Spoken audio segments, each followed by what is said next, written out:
Again, it's a red stick.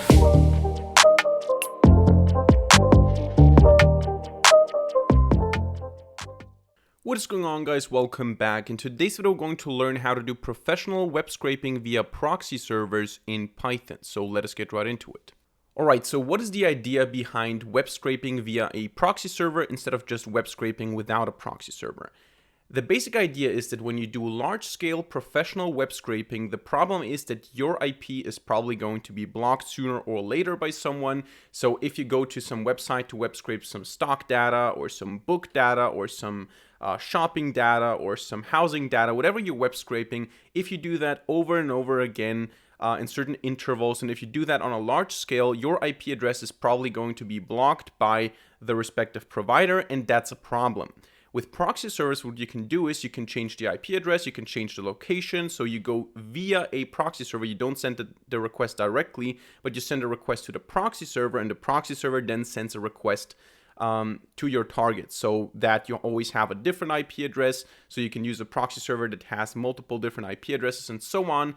And in today's video, the goal is to show you how to do that on this web scraping website. So I'm not going to use an actual website because web scraping is annoying. Sometimes it's forbidden, sometimes it's illegal. However, I'm going to use this sample page books.toscrape.com. Here it's totally legal, it's totally fine. You can do that as well. And here we have basically just a couple of books with prices, and you can add them to a basket. You can look at some detailed information. This is the sample page that we're going to use today. And I'm going to use that to show you how to use proxy servers for web scraping. Now, this gets us to the next point.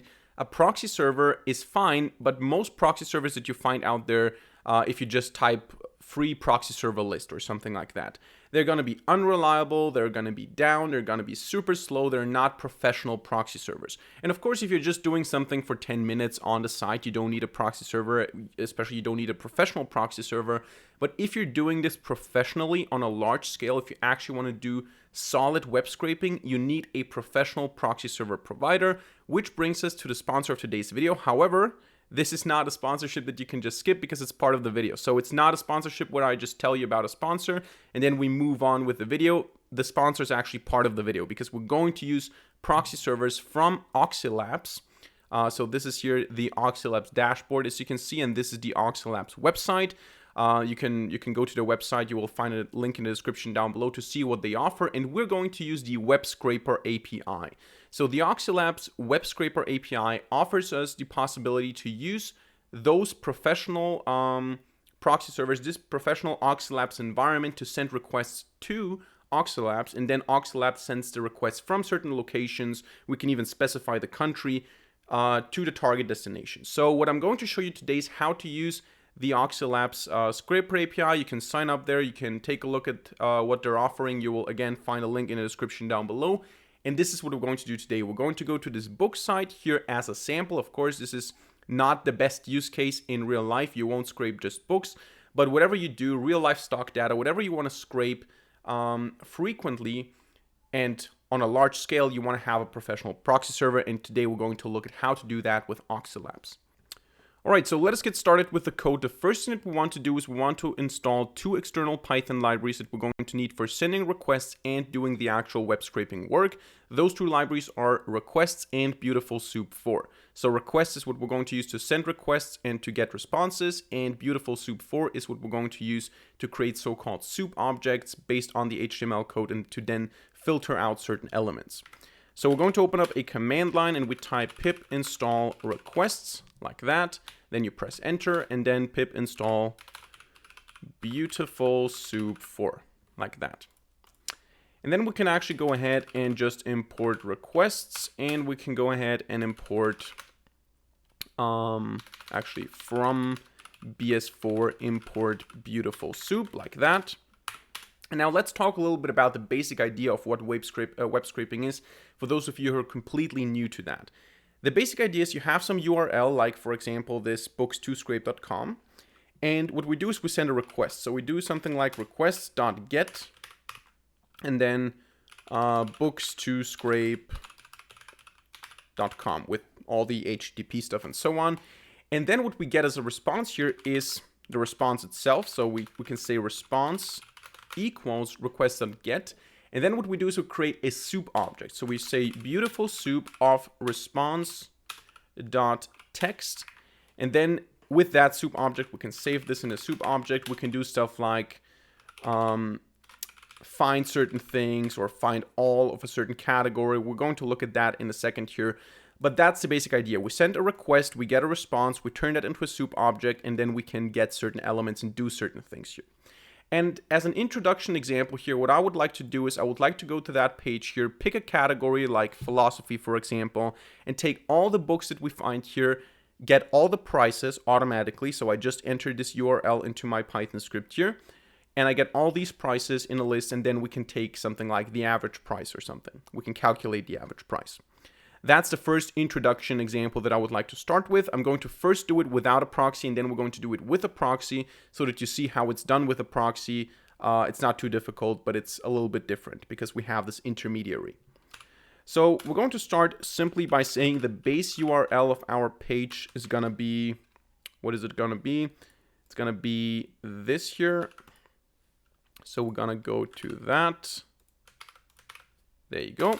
This is going to be the base URL, and based of that base URL, we're going to create some more complex URLs. Like we're going to start with base URL plus, and in our case now we have catalog, category, books, philosophy, and whatever.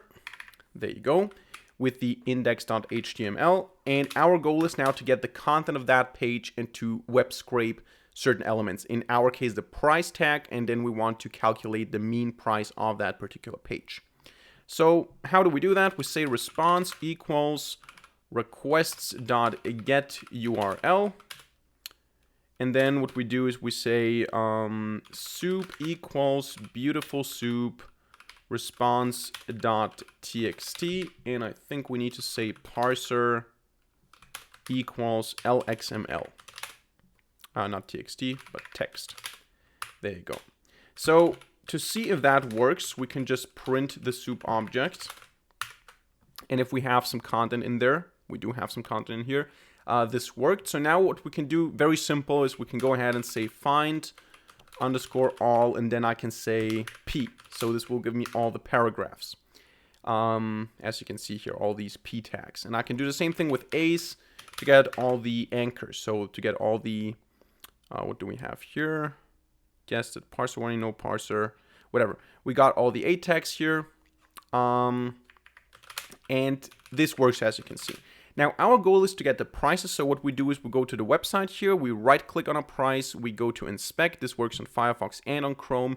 And here we can see here that this is a P, so a paragraph, and it has a class price color.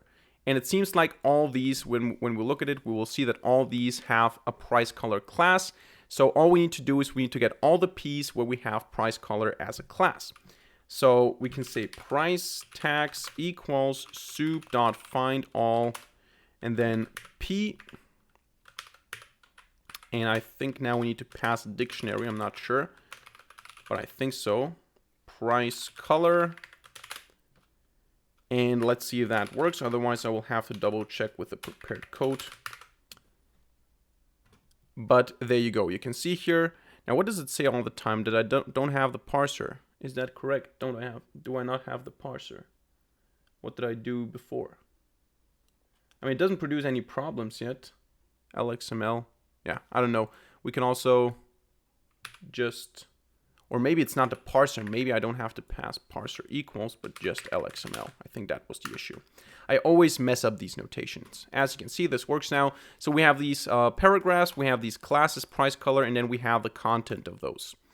So all we need to do now is we need to get those price tags, and from those price tags, we basically filter out the price. How can we do that? We can just say the prices themselves are price.text for price in price tags. Now the problem is that here we're going to now get, and I don't print this anymore, here we're now going to get a bunch of problems because we don't have, we have a couple of symbols that we don't need. But you can see here that it's always the same. We have these two symbols, so we can just cut them off. Now, one thing that you need to keep in mind here, if you're using a proxy, they might not be able to read certain bytes. They might give you some slightly different HTML. So in our case, you're going to see that when we do it without a proxy, we're going to have to cut off the first two symbols. If we do it with the proxy, we're going to cut off the first symbol. So just you need to be aware of that. So we're going to say price text from position 2, and then we should get only the prices. And the last thing that we need to do here is we need to say float. Actually not here, but here. So float off whatever the price text is. And then we get a list of floats. And then if we want to get the mean, all we need to do is we need to import statistics. And we can print statistics.mean of prices. So that is now without a proxy. If you just do that, you don't need a proxy, because that's not something that you do all the time on a massive scale. You do that once, twice, something like that. But still, we're going to look at the example with a proxy to see what you would have to do in order to run some more complicated scripts. So we have to start simple, and then we can build on top of that. And for that, what I'm going to do now is I'm going to get rid of all this here. So I'm going to get rid of, actually this we can keep, but I'm going to get rid of that, because what we're now going to do is we're going to send the request not to the website, we're going to send a request to Oxylabs. So we're going to start by defining a function so that we don't have to write this huge chunk of code all the time. We're going to call this proxy_request. And if you're confused, you can always go to the Oxylabs documentation to look it up, or you can go back to this video if you forget it in the future. So we have this proxy request, and what we do is we define a certain payload, and the payload is going to be have a source parameter. This is going to be set to universal. It's going to have a URL. This is the target URL. So this payload is what we're going to send to the server, the proxy server, and the proxy server needs to know what it itself has to send. Or where it itself has to send something to. So we pass this URL parameter here, and we say this is the URL that we defined up here. So this is the page that we actually want to visit, because we don't want to visit the proxy. We use the proxy to visit this page. So this is the target. And then optionally, you don't have to do that. You can also specify a geolocation if you want to be from Germany, for example. I'm from Austria, so now I'm going to be from Germany. I can also type UK or something, and then I'm going to be from a different country. And this can be also additionally important, because sometimes you get different prices, different results from different countries. And maybe you have a website that sells books, and you want to know, okay, from all the countries, where can I get this book the cheapest? And then you just web scrape for every country, every book or something. And this is a large scale web scraping. So for that, it would make sense to use a proxy. And in fact, you can only do that with a proxy properly, because then you can also change the location. Right? So this is the payload, and then what we're going to do is we're going to say the response is request. So this is how it's done in the documentation. They do request, and then they specify post as a method here. And the next thing is the URL of the Oxylabs server. So what we do is we type realtime.oxylabs.io/v1/queries, like that. And what we need here is we need an authentication. Now, you need to have an Oxylabs account for that, obviously, since this is the proxy server that we're using here. And for that, you need credentials. This is a username and a password that you have for your API. If you sign up, if you create one, if you get the access, you're going to get those credentials. I have those in a file now. So I'm going to say username password is equal to opencreds.txt in reading mode .read.splitlines.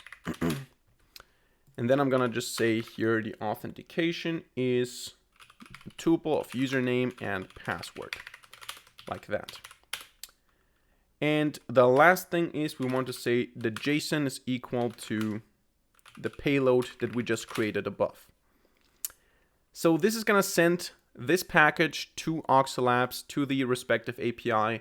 And now what we need to do is we need to say, okay, the response, and this is a bit difficult because this is different than when you just get a normal response, because what you get from Oxylabs is you get a response JSON object where you have the result in a separate key value pair. So you don't just get only the result, you get a bunch of additional information. So you need to get the result itself. So what you do is you say response.json, and then you access the results key value pair. You go 0, so index 0, and then content. This is how you get the HTML file. The HTML. So you don't need .text, you don't need anything. This is what you need. And then what you do is you say soup, or actually we can just return this immediately. Return beautiful soup, response HTML, LXML. So now this is how you send a proxy request. So instead of doing now just the request to the website itself, what we're going to do is we're going to say proxy request URL, and we're going to save this as the soup object. The rest stays the same. So the web scraping itself stays the same. The only difference you're going to see right now in a second here when I run this, provided that everything works. No, we have a problem. Content doesn't work. Yeah, because it's a lowercase c, not an uppercase C. But you're going to see that the values are not quite right because we have cut off the first digit. So in this case, due to the byte encoding, we need to go with cutting off the first one because one of the bytes that we had before is not here. So this is now the exact same result. And we can use this now, we can use this function to do all the requests. Now, one thing that you're going to notice is that sometimes a proxy server might be a bit slower. But you don't use a proxy server to speed up your web scraping, and you don't do it because your web scraping is too fast. You do it because you have a certain use case that you want to do large-scale web scraping. You want to scrape a lot of data and you want to do it frequently, and you don't want to get blocked and you want to use different locations. In order to do that, you need to go through an intermediary, and this intermediary sending a request to this instance, and this instance sending the request to the server, and that server sending it back to the instance, and this instance sending it to you. This just takes more time, obviously. Even if the proxy server is super fast, it takes more time. This is the trade-off, but for that you get the stability and the reliability of professional proxy servers. So let's get to the next example here. Let's say that we now want to go for multiple pages. Let's say we have a category, which one could have more pages? Let's go mystery.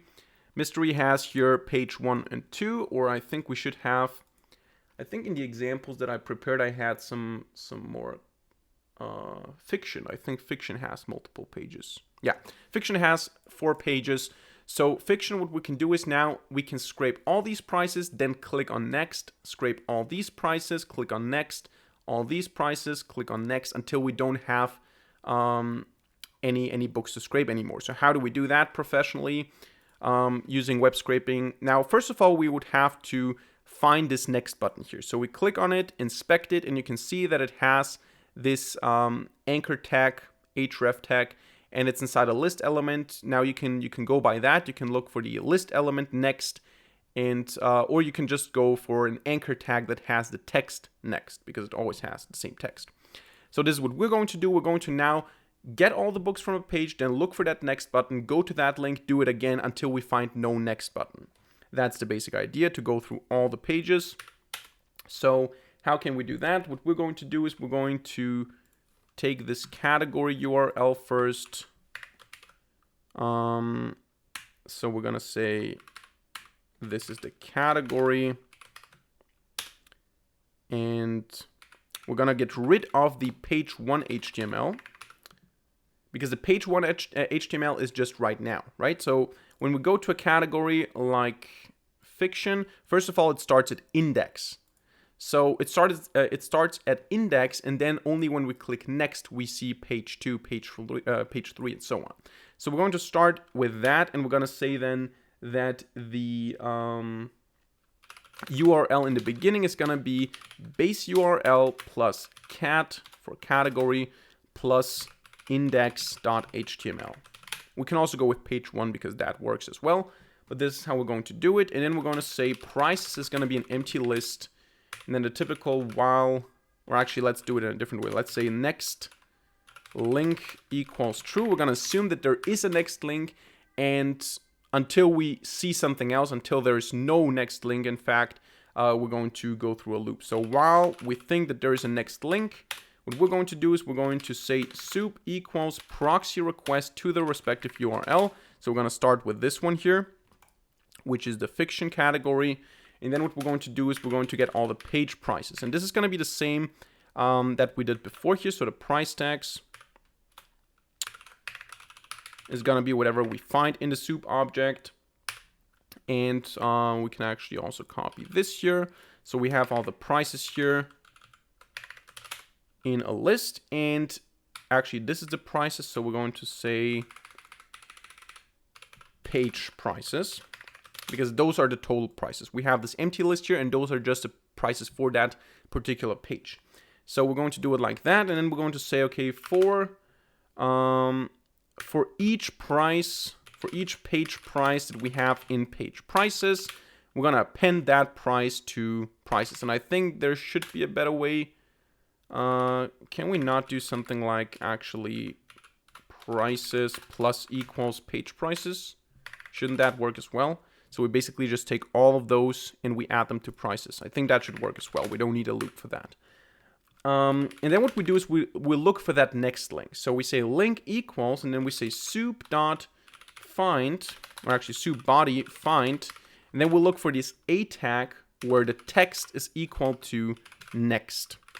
And if we find it, so we say if link, if there is something, we're going to say that the next URL is going to be base URL plus cat plus, and then whatever this link is. I mean, we need to see first of all if we have a relative path. So if I go to the next button here, is this a relative path? Yeah, it's just page 3. So we need to do it like that. Otherwise, we're just gonna say next link is false.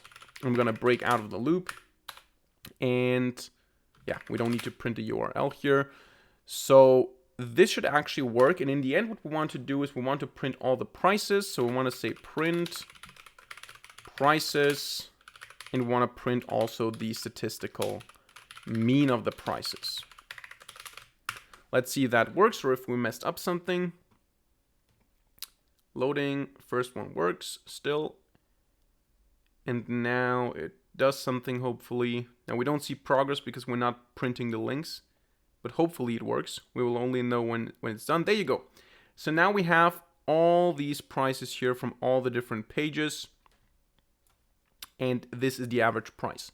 So this is how you can also find buttons, and we're not actually clicking them. This is not a web driver. This is not a browser that we're interacting with via code, but this is actually just finding an a tag, going to the href, doing the same thing there. Not too complicated. So another thing that we can do here, and I don't want to do too many examples here because the principle is always the same. We use this proxy request. We send this package to Oxylabs, and then we get that. Another thing that I want to do here is I want to just do something more specific. So we want to go to a category like, I don't know, psychology. Where's psychology? Do I have psychology here? Yeah, let's go to psychology now. And what I want to do here is I want to click on a book, and then when I'm on a book, maybe that's not the appropriate book for this video. Let's go with this one here. What I want to know is how many of those are available. So I want to get this 3 available here. I want to get this 3 here. And then I want to get a list of which book is available and which not. So how can we do that? Essentially what we do is we say soup equals, and then again, proxy request. We need to know the website. Now I'm just gonna, okay, let's do it properly. I just wanted to copy paste, but we can do it properly as well. Let's just say base URL plus that. There you go. And what we're now going to do is we're going to say, okay, proxy request. We're going to send the request to the URL. And then what we want to do is we want to find each of those objects, so the whole thing. So we're basically looking for this whole container here, which is an article with a class product pod. So we're going to say that the books that we're looking for are equal to soup.findAll. We're looking for article where the class is, what was it, product pod? Was it that? Yeah. So those are the books, and then we're gonna say books equals, and we want to get certain things here. So we want to get, actually the only thing we want to get is we want to get that link that gets us to the actual book page so that we can scrape some information there. So we want to have the anchor that gets us from here to the page.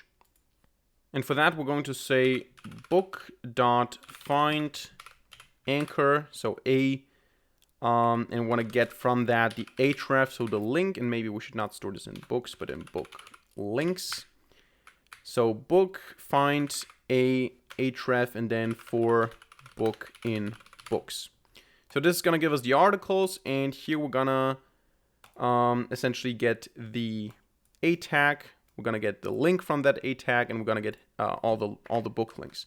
Now to see if that works already, we're gonna print book links. But before that, I'm gonna comment out all of this here, so we don't have to deal with that all the time. So let's see if that works, or if there is a problem. Yeah, you can see it works with a relative path, so this means going back, and it seems to work somewhat. So what we're going to do next is we're going to say the book names. We want to have those as well, because the book names, we want to print that this and this book is available such and such many times, or so and so many times. So what we want to have is we want to have this, what is it, the H3 here. So we want to have the title of the book, and for that we're going to just take the text inside of the heading. So we're going to say book find h3.text for book in books, like that. And now all we need to do is we need to iterate over the book link list, and we need to say that we want to go to that page, find the availability, and then print it with the book name. So actually, since we're going to iterate over the book links and the book names, we're going to do it with an index. So for I in range length book links, they should have the same length, so it doesn't really matter. And now what are we going to do? Let's go to one of those books, and let's right click here. This is essentially the P, so the paragraph with the class in stock availability. So we're going to just say combined, or actually we don't need to call this combined, let's call it URL. Is gonna be base URL plus book links I. So will this give us the proper URL? I'm not sure actually, because this href here is being clicked from that page and it is relative to that page. So actually we cannot just call it from the base URL. We cannot just append it to that. So we need to actually copy this as well, I think. So plus that, like this. So we have the base URL, which is toscrape, books2scrape.com/this, and then from that path, without the index because that's the actual site, but from that path here, we then go back a couple of times to the respective books. So we say soup equals URL, actually proxy request URL, and then we want to, again, what was the class? In stock availability, the piece with in stock availability. So the availability is gonna be soup find all piece where the class is in stock availability, and then we should print that to see what this is, dot text to see what we get here as a result, if this works or not. We don't have, okay, what did I do wrong here? Oh, this is a result set. There's only one. I should use the find function because we don't have multiple of those. And now it should work, right? Yeah, so we have this. We can see here a lot of space. How can we get rid of that space? Easily by calling the strip function. That gets rid of all the things. And now what we also want to get rid of is 1, 2, 3, 4, 5, 6, 7, 8, 9, 10 characters. So 10, and then we have, yeah, well, this is not dynamic now. You can also try to split on spaces, but I think we're just going to do 13 here for demonstration purposes, and then we're going to strip this thing again. And maybe, now first of all, what's that? Oh, maybe we should also make this an f string and use the book name here. So book names I, and then this availability here. That should then work, I think, and I hope. Now, what is this here? Ah, yeah. Like that. That should be it, right? I hope so. There you go.